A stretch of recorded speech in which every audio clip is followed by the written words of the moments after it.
It doesn't really, Dale, Kathy, I don't know. So far. Can I give you that credit? What'd you say? 11, 9, 8. What was it? 1, 2, 5, 6. What is 6? Who's the blue lady? I don't know. With her husband? Oh, yeah. No, kind of Wacko, half wacko. Hello again. Yeah. You're here on your own accord this time.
We'll have to see what we can do.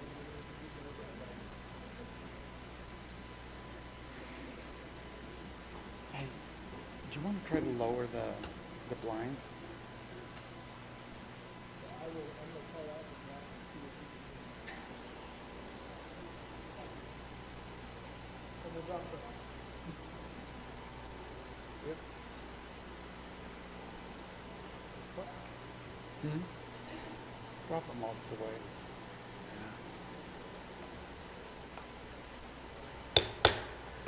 Welcome to County Commission. Brad, you're in the back. Can you hear us? Nice and clear? All right. Is that better? Oh, good. Okay. We're still, being only our second meeting in here, we're still working out some of the technical kinks. Welcome to the County Commission meeting held this day, April 18th, 2013. We're going to start our meeting with an invocation by Tim Martin from the Church of Jesus Christ of Latter-day Saints and also a member of the Interfaith Council. Tim.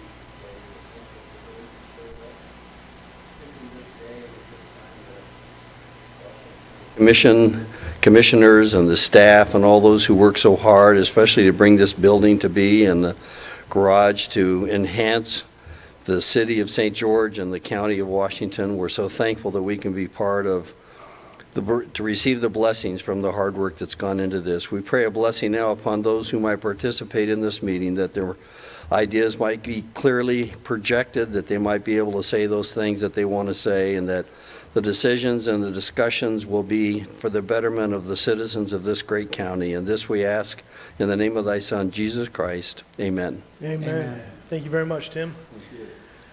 We will now have a Pledge of Allegiance led by Major General Kathy Thomas, retired from the U.S. Air Force. General?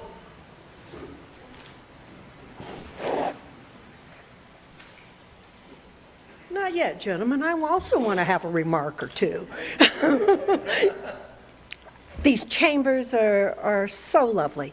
And I also would like to thank all of you in the city for not remembering or not forgetting the veterans, and having us here is a real honor. And for the young men and women who have served, and the bright young American men and women that are in harm's way, allowing us to meet openly like this in our freedoms. So thank you for the opportunity to lead you in the Pledge of Allegiance. I pledge of allegiance to the flag of the United States of America and to the republic for which it stands, one nation, under God, indivisible, with liberty and justice for all. Thank you. Thank you, General, and thank you for your service. It was an honor. You may notice we have a bit of a consolidated and expedited agenda today, and that is partially by design because we have some other county business that we need to attend to, and so we'll go through this, but we'll be able to hit all of our points. But if you wonder why we've had to remove public comment for today and move it to a subsequent meeting, that's why. The first item on the agenda is the consent agenda, which is a means of expediting the consideration of routine matters. If a commissioner requests the items be removed from the consent agenda, those items are placed at the beginning of the regular agenda. Other than request to remove items, a motion to approve the items on the consent agenda is not debatable. Mr. Chair, I will read into the minutes the consent agenda items.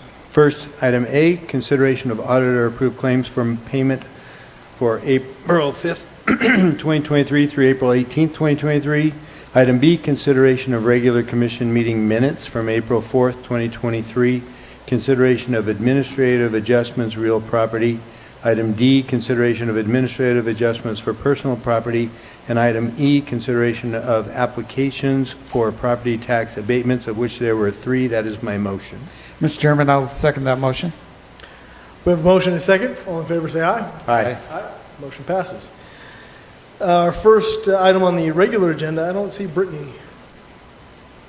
Chad, are you speaking to this? Okay, we have it listed down. Is a presentation of the Ironman World Championship Wins 2022 event of the year at the Governor's State of Sport Award. Chad from the Tourism Department. So Ironman World Championship that was held in May of 2022 was the first time that the Ironman World Championship has been off the island of Hawaii in 44 years. The governor's office and the Utah Sports Commission recognized this event as an economic impact and a very substantial to the state of Utah, and recognized this as the event of the year for the sporting events that took place within this great state and down here in Washington County. And we were recognized that. The CEO, Andrew Messick, and Diana Berstrick, of the vice president of the World Championship events, flew in to accept the award with us, and it was a great event for the night and to be recognized for St. George, Washington County for this event. Excellent, thank you. It was a great event. Thank you, Chad. Thank you, Chad. Item number 2 is consideration of purchase requests. Ray. Hello. Okay. The first one I have here is for building maintenance for some sewer maintenance out at the jail.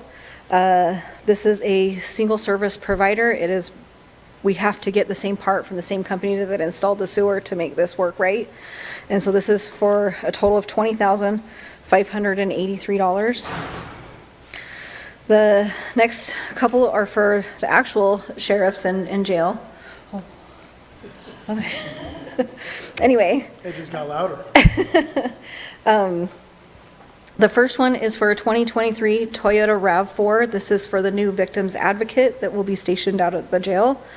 We will be reimbursed by other entities and agencies that will be using this service, but for now we are paying $31,604, and that's going to be divvied up between the different agencies later on. The next one, this is for an in-car video and 4 body cams, along with the necessary accessories such as antennas and wireless kits. The total for this is $10,305, but then we need to add all the support agreements, which will be split up into a 5-year payment plan, and the total for everything is $28,575.20. The actual equipment, the $10,305, will be fully reimbursed via a grant. Oh, I wrote down the grant, sorry.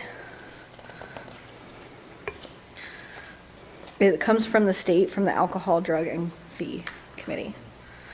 And the final one is for our destination development, which is part of our tourism office, and this is for a Polaris UTV and an enclosed trailer. The UTV will also be street legal, and the total for these two together is $41,552.99. And unless there's any questions, that is all. Any questions for Ray? No. Thank you very much, Ray. Thank With that, you. Mr. Chairman, I'd like to make a motion that we accept the purchase requests that have been presented to us and that are part of our budget. Second. We have a motion and a second. All in favor, say aye. Aye. Aye. Motion passes. Item number 3 is proclamation number 2023-28, a proclamation declaring a local emergency regarding 2023 flooding. Mr. Jason Whipple. Or Jason Bradley. Jason, we'll just leave it at Jason. Or Kevin, if Or Kevin. If there's a Kevin in the audience, we'll take you, Kevin.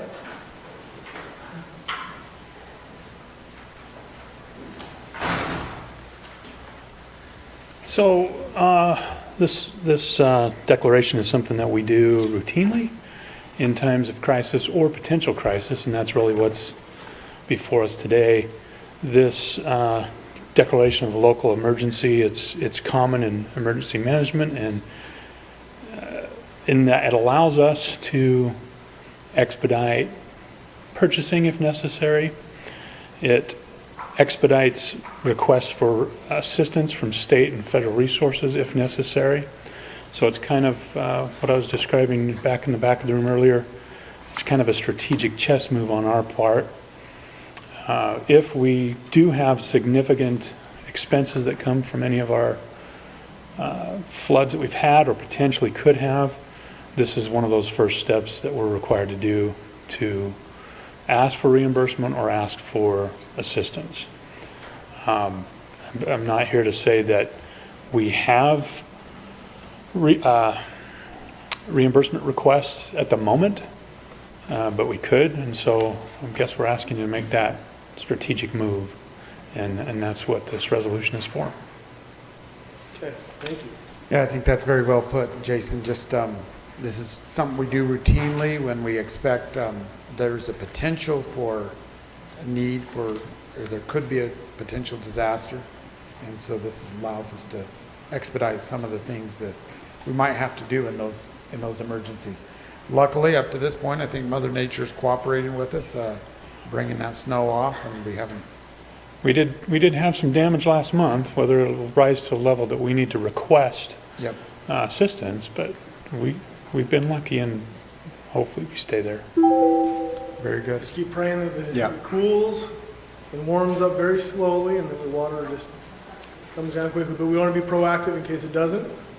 If we get a warm rain, we want to have everything in order. So thank you for emergency operations and working with the cities and everybody in conjunction with this. This is just one step in our ability to better address concerns if it happens.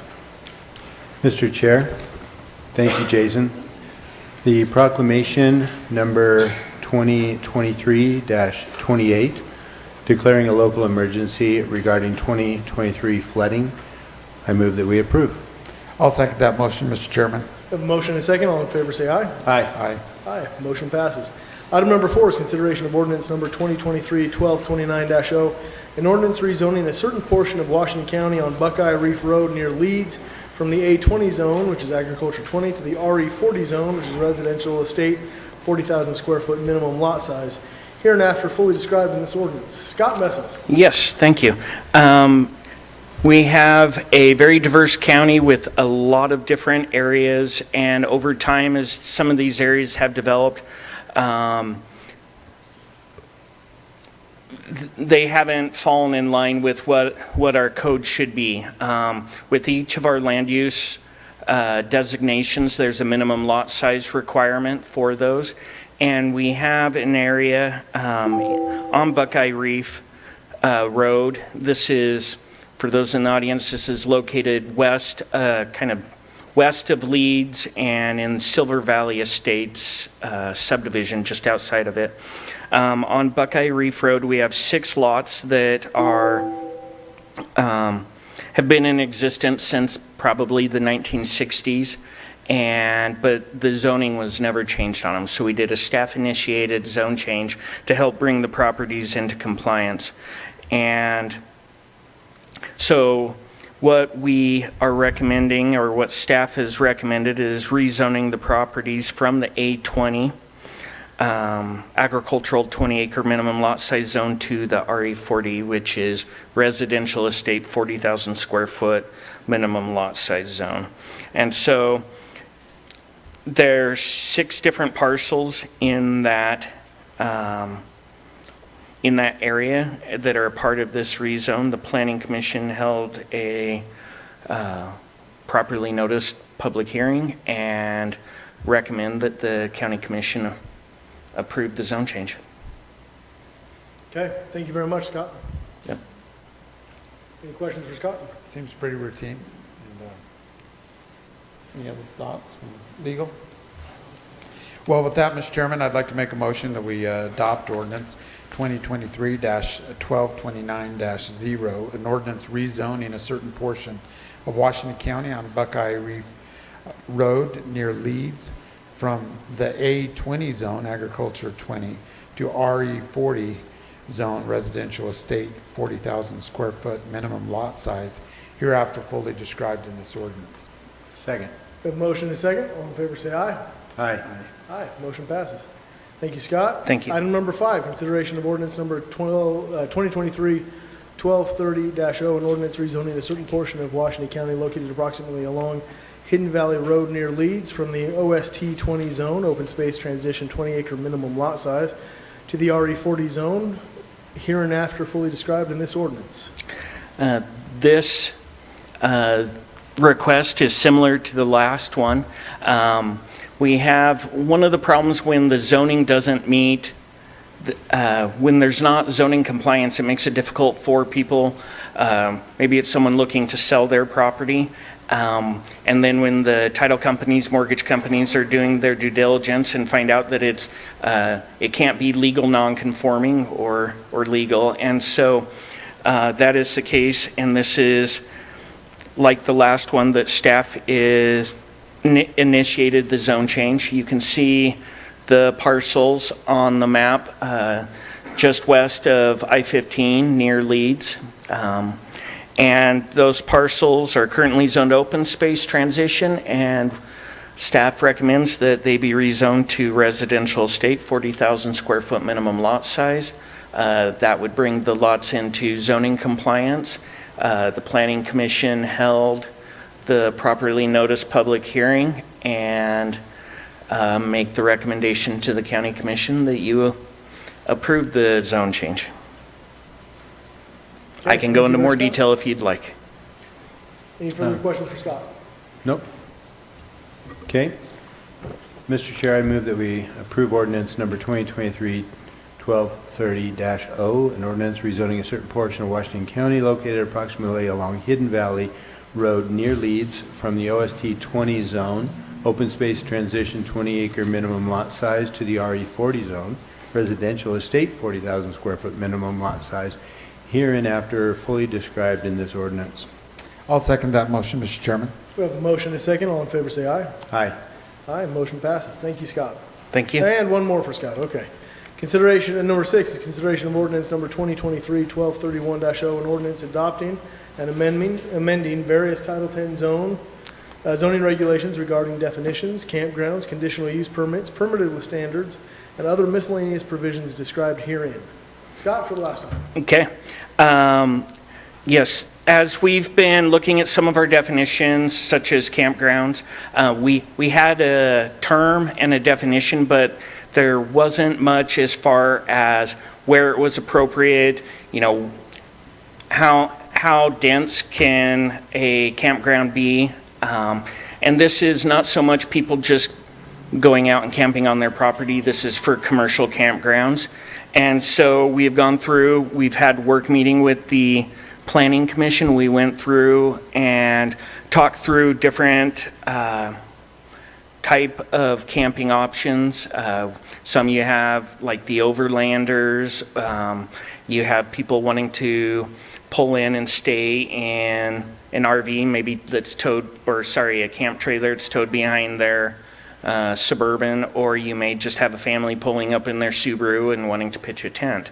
And so we've tried to look at what other jurisdictions are using as standards and looking at Forest Service and BLM for some of their requirements. And we have put together our proposal and have vetted it out with the Planning Commission. And so that is with the campground part. The other part, we are working on, as state legislators have changed what a conditional use is, we are kind of moving away from conditional uses and going more permitted uses with standards.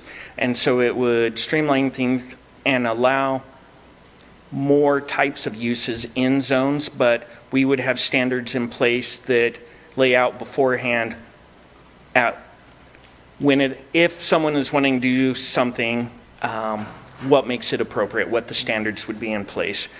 And so we have gone through and created some permitted with standards and made those adjustments. I do want to let you know, we went through and added on a table, it's line, I want to say it's line 217. There is some additional standards that we put in on the campgrounds and where they would be appropriate, and we have some setbacks and densities, and then we have density bonuses. When we initially took this to the Planning Commission, it did not include the little section, the very last one on the table with the overlay zones, but that was a typo on our part, and so we've added that in. It was the intention to include that with the ordinance all along. And then with other changes that were made with the state code recently, we've defined what a dwelling was in Chapter 4 of Title 10.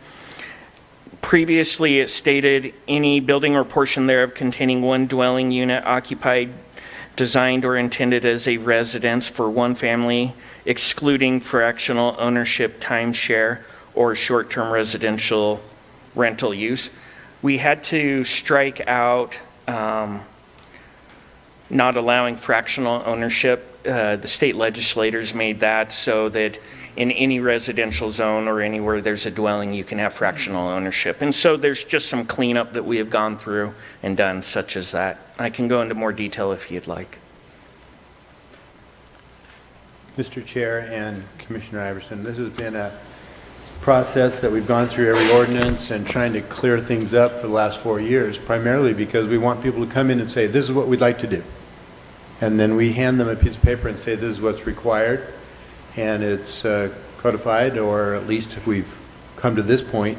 And the campgrounds was just another thing on the list, because as you've seen recently, we've, in the last 3 years, been very popular, and it's, and people want to establish campgrounds outside of national parks or those other entities, BLM, et cetera, and we didn't have it really clear as to what they needed to do. So that's why it's before you. So Scott, as I read through this and understanding it, you're really kind of given more definitions, more options. Sometimes when you have ambiguous code, somebody comes in and wants to do something, and we really don't have the ordinance in there that would allow them or allow us to zone that without it being kind of a non-conforming use. Is that correct? Mm-hmm. That'd be a Yeah, fair and as Commissioner Almquist said, this gives clear direction right up front. We can just refer them to the section of code that lays out the different requirements, and that way we're not trying to make it harder for people to do camping in the county. We want people to do it. We just want it done right and not diminish the quality of life or quality of experience the visitors are having when they come to Yeah, Washington things County. like sewer and fire and other things. Yes. Public health issues are addressed in this code change that you.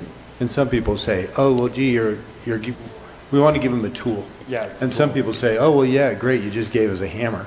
No, this is a Swiss Army knife, literally, because they know what they can do where and how it applies. So I'm ready to make a motion. Very good. Okay, I'll entertain that motion. Thank you, Scott. I'd move that we approve ordinance number 2023-1231-0, an ordinance adopting and amending various Title 10 zoning regulations regarding definitions, campgrounds, conditional use permits, permitted with standards, and other miscellaneous provisions described herein. And I'll second that motion, Mr. Chairman. We have a motion and a second. All in favor, say aye. Aye. Aye, motion passes. Thank you. Thank you, Scott, for all three of those. Number 7 is consideration of ordinance number 2023-1232-0, an ordinance amending Washington County Ordinance Title 8, Chapter 1 regarding tax sales and adding an online auction option. Ryan Sullivan from our clerk auditor's office. Good afternoon. So when a property tax becomes 5 years delinquent, the county can sell the property at a public auction. We've always traditionally held those auctions in person. This amendment to our existing ordinance basically just adds some language in there that allows us to do the sale online. There is a vendor that UAC kind of backs, and other counties have had good luck doing the sale online. We've never liked to be the first ones to do something, let some other people kind of work out the bugs, but some other counties in Utah and throughout the country have had really good success using this particular vendor we're looking at. It doesn't cost us anything more. They collect the fee from the buyers. One thing I did want to point out is that the county treasurer and the county clerk auditor take a lot of care in before we get to a sale. As far as I know, Washington County has never displaced someone out of their home because they didn't pay their property tax. We've set up payment plans and really worked with them. Usually the types of properties that end up there, I don't want to call them like junk pieces of property, but some of them like just random pieces of hillside, or there might be a sliver that's left off from a subdivision that really doesn't have any utility for most people to buy, but maybe someone in that subdivision that could maybe create some assemblage with picking up that extra property. So, any questions? I just have, so are we going to completely online sell, or is there going to be an in-person and an online? So it just gives auction us the component? option to it's either or. So we'd either have it in person or we would have the option to do it online. This year, we're more than likely is going to be online 100%. So. And like you say, Ryan, most of the time a property comes to tax sale, it's what I would a lot of times call an abandoned property. Yeah. You know, sometimes people come and buy a piece of property and realize it's in the middle of a road. Yeah, sometimes we there's see a the reason same why property somebody come up doesn't want to be paying property taxes on that and stuff, quite a so. bit, so. One I remember, Ryan, was the infamous fire hydrant that's in the middle of Black Rock condominiums in St. George. And I remember somebody came in and bid it, and, well, congratulations. You own 8 square feet with a fire hydrant in it. And Yeah. it just got missed in one of those things that was cleaned up later, but they couldn't do anything with it. They couldn't even open the hydrant. Yeah. Okay. Well, this is probably keeping up with technology as far as giving other options. And so, Mr. Chairman, with that, I'd like to make a motion that we adopt ordinance 2023-1232-0, an ordinance amending Washington County Ordinance Title Chapter 8, Title 8, Chapter 1 regarding tax sales and adding an online auction option. Second. We have a motion and a second. All in favor, say aye. Aye. Aye, motion passes. Thank you very much, Ryan. And just to put it out there, our tax sale is scheduled for May 31st this year. Okay. Okay. Item number 8 is consideration of resolution number R 2023-3115, a resolution approving a professional service agreement with Mainline Engineering LLC to provide design services for the SR-18 multi-use trail from Veo to Central. Well, Commissioners, this is for engineering services for the trail that's been planned for quite some time. As you're probably aware, they're already doing some construction work up there right now. So we're hoping to have this bid package ready by the end of the summer so that we can follow right behind that construction with this trail. So we have talked with Mainline Engineering. They've given us a very good, very competitive proposal, we feel, and they can meet our time deadlines. Their lump sum price is $53,620. Would recommend we approve that professional service agreement. And that included all the hydrology too, right? Yep, that would Thank you. include drainage and everything. Okay. Very good. Any other questions for Todd? Now, this was done in conjunction with basically UDOT and their work on the road as well, right? That's correct, yeah. They designed it and went into construction. We wanted to kind of do it at the same time with them, but they really couldn't do that. And we can't really just add on to their project because of competitive advantage to the contractor that's already there.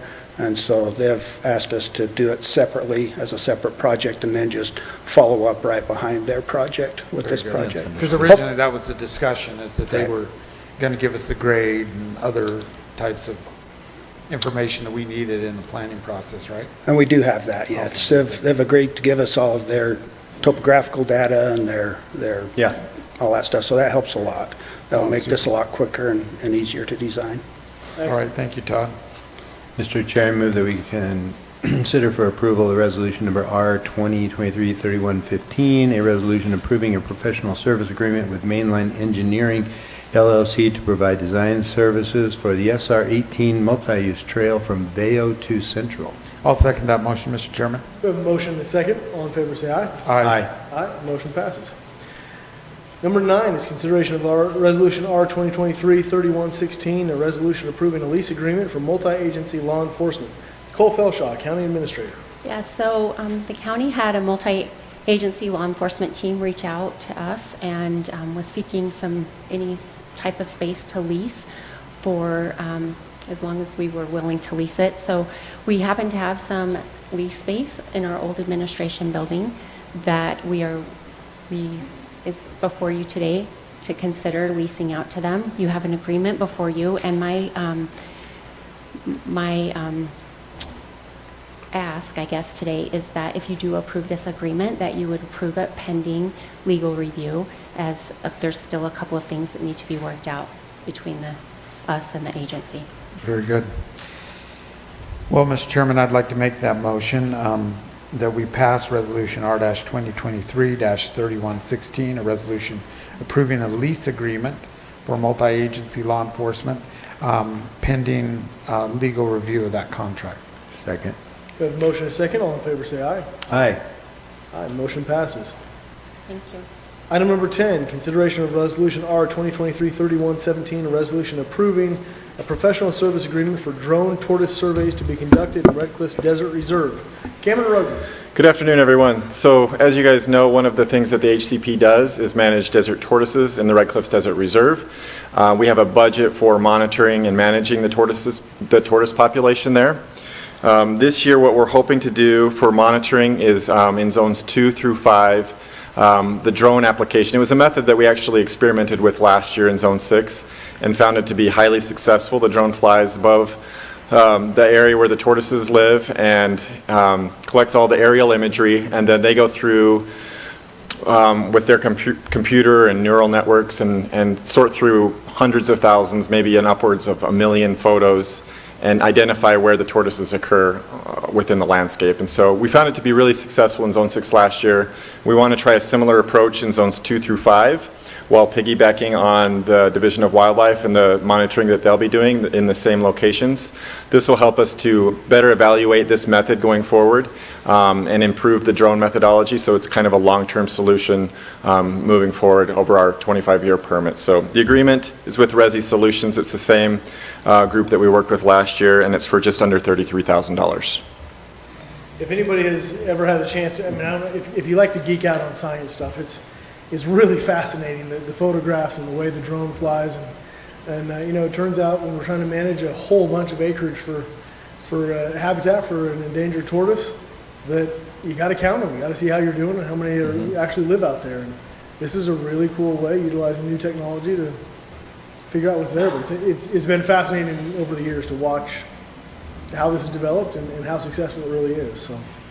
And our supposed partners in this are often saying, well, there's this number, and they're exaggerating, or they're undercounting, or they're overcounting, or something. And quite frankly, this is a much better way of saying, no, this is how many we have. And it's technology they don't want to incorporate depending on what goal they want out of the reserve. So I like it. Yeah, one of the great benefits of doing it by drone is that you can go back, you have the data, it's in a computer, and you can go back and reanalyze it, and you don't have the observer bias where you might, you know, have one field technician that misses a tortoise frequently and get new staff the next year. So this is all pretty standardized, and it's really helpful to have it like that. Yeah. It's not quite as cool as the raven predation studies you've done, Yeah. but it's pretty close. Okay.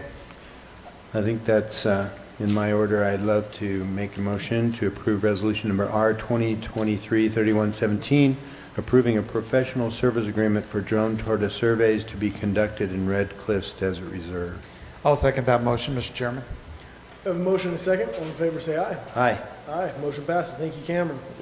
Item number 11 is consideration of resolution number R 2023-3118, a resolution approving an interlocal cooperation agreement between Washington County, Utah, and the State of Utah Department of Natural Resources, the Division of State Parks, in which the Division of State Parks agrees to provide support to the county in hosting the Ironman 70.3 North American Championship in St. George on May 6th, 2023, and fulfilling the county's contract with the World Triathlon Cooperation. Also the longest title of the resolution ever. Chad. So, yeah, it's an interlocal agreement between the state of Utah, the Division of Parks, for the use of the venues of Snow Canyon State Park and Sand Hollow State Park, for uses of the facilities, the boat ramps, for the Ironman 70.3 North American Championship on May 6th, and leading up to a couple days prior to that the World Ironman takes over the state parks and sets up for transition in those two parks and part of the routes. The swim route in Sand Hollow part is the 1.2 mile swim, and then in Snow Canyon is part of the 56 mile bike route. We will, to that cost of $55,000 plus overtime for the employees, and then they'll also waive fees for spectators, athletes, and others that need to go out there and use those facilities at that time as part of the 70.3 Ironman World Championship or North American Championship. It's hard after you've hosted 3 world championships. It's in your brain now. Yeah, I keep wanting to say World Championship on everything I write, and it's the North American Just the Championship. North American Yeah. Championship. Just that Just little. North America, yeah. Yeah. These aren't real athletes anymore. I mean, come on, they're just in North America. We have a good contingency of pros that will be here, and so it's going to be a fun time to watch them, and they'll be really fast. So, Oh, that's great. any questions? No, it's pretty standard what we do. And so, Mr. Chairman, with that, I'd like to make a motion that we adopt Resolution R-2023-3118. And you just barely read that very long title, so. Second. Wuss. We have a motion and a second. All in favor, say aye. Aye. Aye. Motion passes.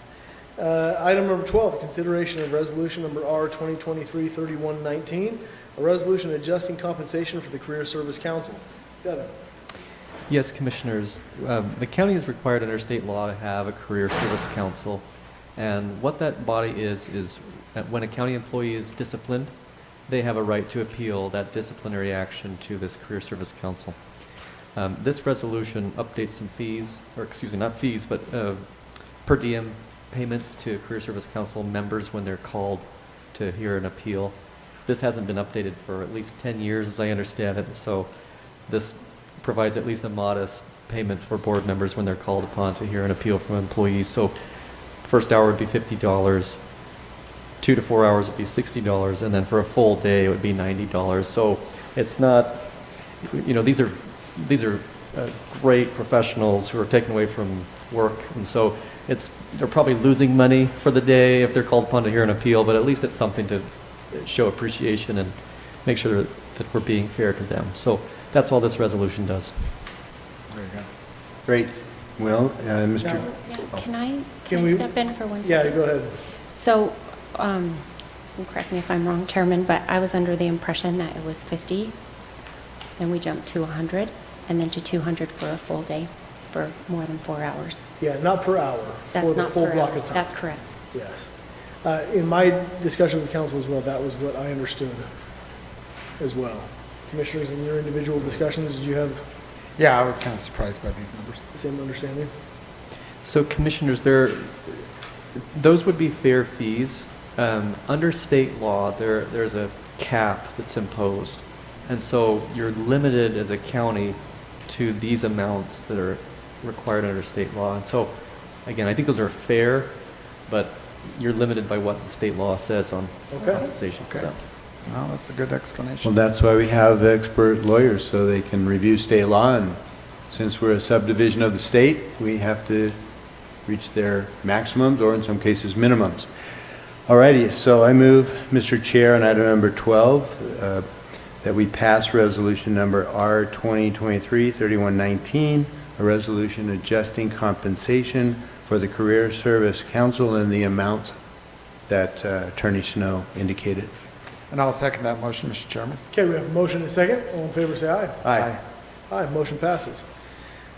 Anything else to report? We have the county fair this week, We do. and if you haven't been to the county fair, I was not, I will admit, my family, my parents they didn't love me. They didn't take me to the county fair very often, apparently, so actually, they were wonderful parents, but they didn't take me to the county fair a whole lot, and it is a wonderful experience. If you have kids that love rides, go ahead and do the rides, but there's so many other things to do. There's the petting zoo, there's all the livestock, we have some amazing talent in this county that has submitted tons of art and baked things and things that they've grown in their gardens and stuff. We've got boxing, the demolition derby, there's the Chris Jansen concert on Friday. It all kicks off tomorrow. There's a parade tonight. And so anyway, we started last week with the special needs rodeo and the other rodeo and the junior rodeo. I'd just like to give a shout out to law enforcement, the deputies and the police officers that were there, the DPS helicopter and the life flight. The special needs rodeo, if anybody hasn't had a chance to go there, it was on Saturday from 11 to 1. If you want to see the absolute epitome of pure joy on somebody's face, the kids and adults, the special needs, they got to go there, and obviously the events are a little tailored to their abilities, but I've never seen somebody so happy as some of those, and law enforcement does a phenomenal job. They kind of buddy up with them as they come into the arena, and they take them around, and I think that's probably most exciting for them. The sheriff's SWAT truck was out there, and that was maybe the highlight after the helicopters. So thank you to all the law enforcement in the entire county, because I think every city about was represented, as well as the sheriff's office, and did a great job, and it was great to see so many people. You'd have to have a heart of stone to not kind of get choked up watching those kids and adults enjoy themselves. So Very good.